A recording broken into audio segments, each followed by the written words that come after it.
Buku pelajaran kelas 2 Madrasah Ibtidaiyah yang menuai kontroversi, terutama pada halaman 82 yang berisi banci bisa menjadi imam, ternyata peredarannya ditemukan di 3 sekolah di Palembang.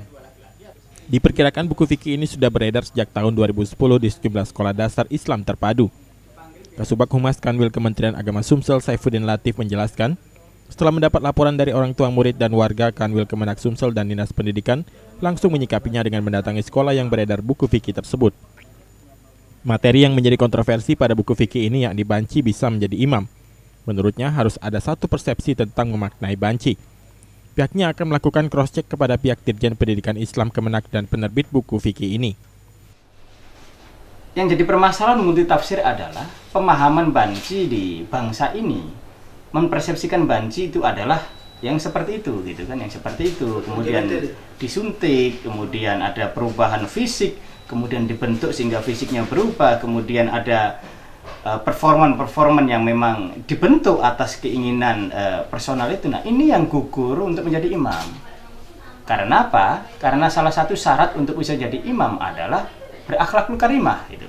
Nah, dari sisi akhlak sudah gugur di situ, gitu. Nah, inilah yang harus satu persepsi antara masyarakat, gitulah, tentang memaknai banci. Kalau versi pimpinan pondok pesantren, Pak Ustadz tadi katanya itu boleh sepanjang itu memang lahiriah dan bukan banci yang dikonotasikan, yang disuntik, yang dibuat-buat, yang suaranya menjadi gemulai dan sebagainya. Itu yang nggak boleh.